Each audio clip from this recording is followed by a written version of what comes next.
यदि आप हमारे चैनल पे नए हो तो चैनल को सब्सक्राइब करना ना भूलें और बेल आइकन पे क्लिक करें ताकि हमारे सारे न्यूज स्टोरीज आप सबसे पहले देख सकें।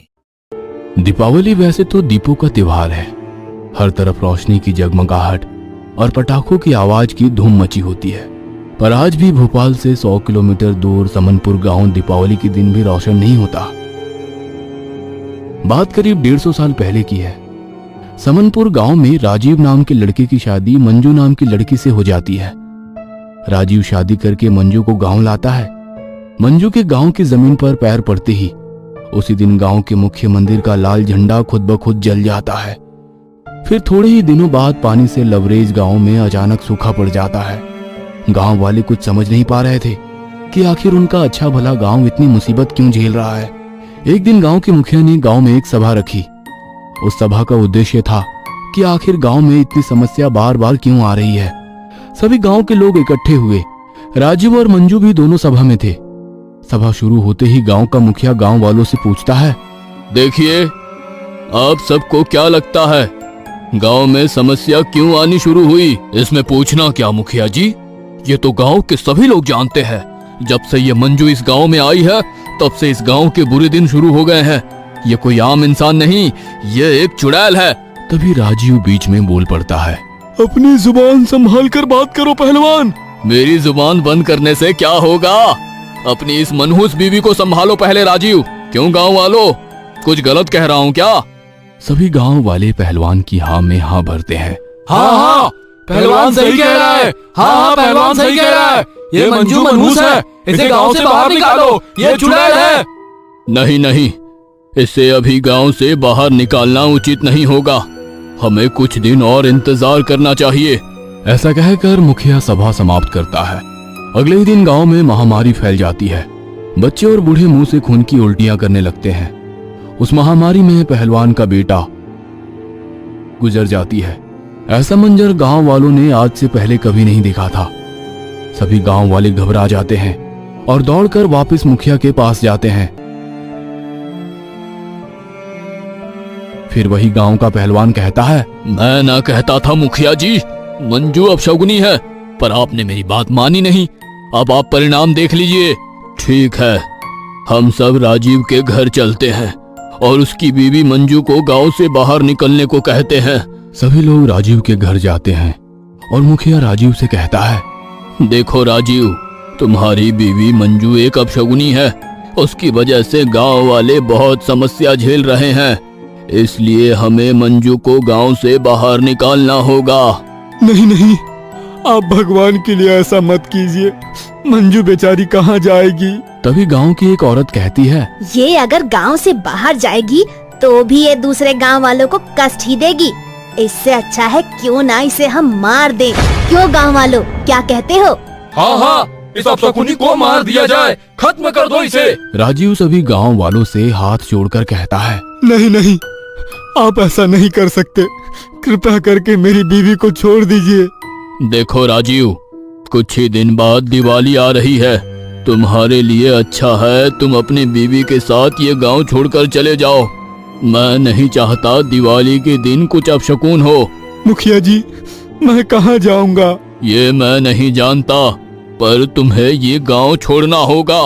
दिवाली आ जाती है। दिवाली की रात को पूरा गांव रोशनी से जगमगाता है। हर तरफ दिए जले होते हैं। गांव का पहलवान, मुखिया और राजीव का पड़ोसी तीनों गांव के चौराहे पर मिलते हैं। तीनों एक दूसरे को दिवाली की बधाई देते हैं। फिर पहलवान मुखिया के कान में हल्का सा फुसफुसाता है और कहता है, देखिए मुखिया जी, राजीव और उसकी बीवी अभी भी गांव छोड़कर नहीं गए।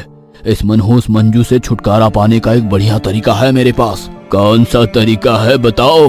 पहलवान राजू के पड़ोसी और मुखिया को कान में बहुत धीरे धीरे तरीका बताता है। राजीव का पड़ोसी और मुखिया दोनों इस बात के लिए राजी हो जाते हैं। तीनों राजीव के घर जाते हैं।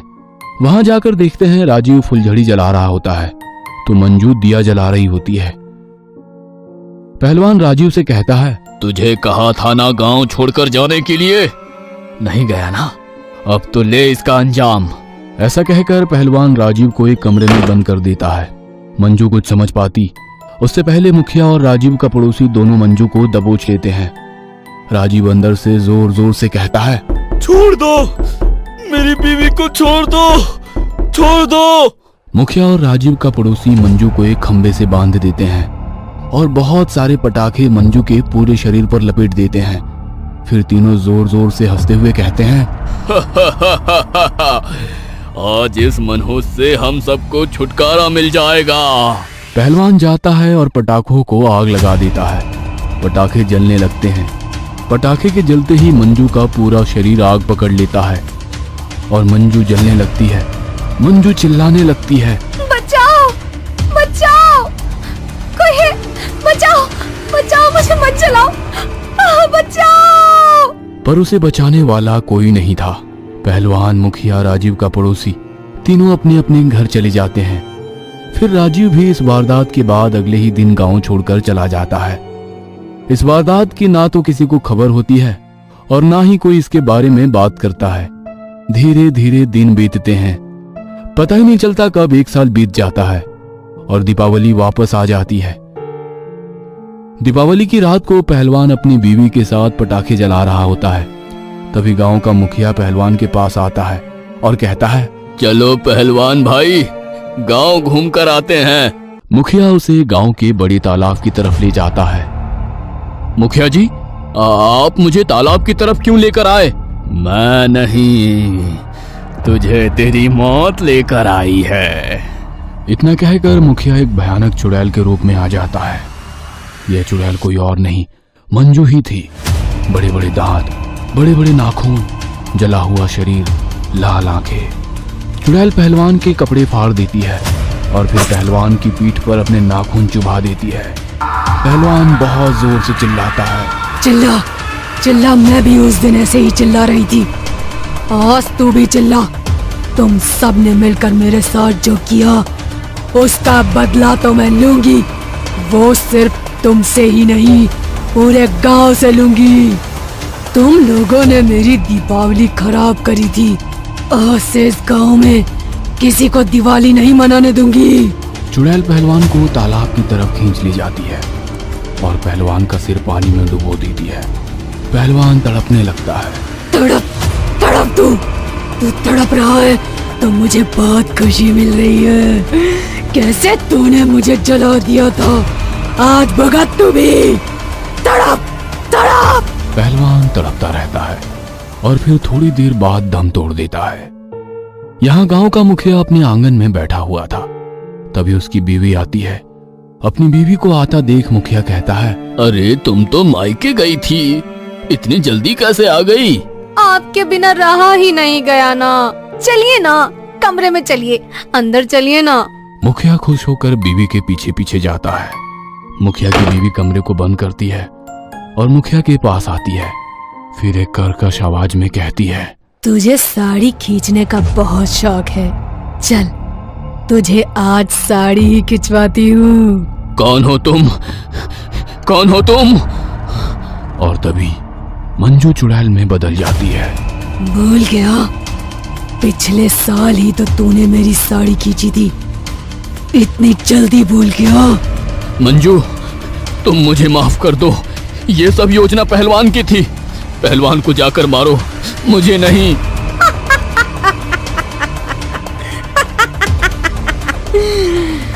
उससे मैंने पहले ही मार दिया, अब तेरी बारी है, तुझे भी उसके पास पहुंचा दूंगी। ऐसा कहकर चुड़ैल एक साड़ी लेती है और मुखिया का गला उस साड़ी से दबा देती है। चुड़ैल फिर अपने नाखून मुखिया के पेट में घुसा देती है। मुखिया के पेट से बहुत ज्यादा खून निकलने लगता है। मुखिया को तड़पता देख चुड़ैल बहुत खुश होती है और कहती है, इन हाथों से तूने मेरी साड़ी खींची थी ना, अब देख। चुड़ैल मुखिया को छत पर ले जाती है और छत से नीचे फेंक देती है। छत से नीचे गिरते ही मुखिया मर जाता है। फिर चुड़ैल उस पड़ोसी के घर जाती है जिसने उसको जलाया था। चुड़ैल देखती है कि पड़ोसी घर में अकेला है और खाना खा रहा है। चुड़ैल पड़ोसी के घर के अंदर जाती है और कहती है, खाना खा लिया हो तो अब तुम्हारे जाने का समय आ गया है।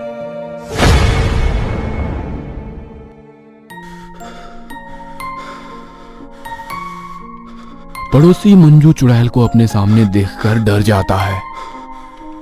मंजू, तुम यहाँ कैसे आई? नजदीक आओ मेरे। ऐसा कहकर चुड़ैल आगे बढ़ती है। पड़ोसी घर से बाहर निकलने लगता है। घर के दरवाजे बंद हो जाते हैं। खोलो, दरवाजा खोलो, खोलो। कोई नहीं आया ना, और ना ही कोई आएगा। हाँ, पर तुम्हारे दो दोस्त तुम्हारा इंतजार कर रहे हैं ऊपर। दोस्त?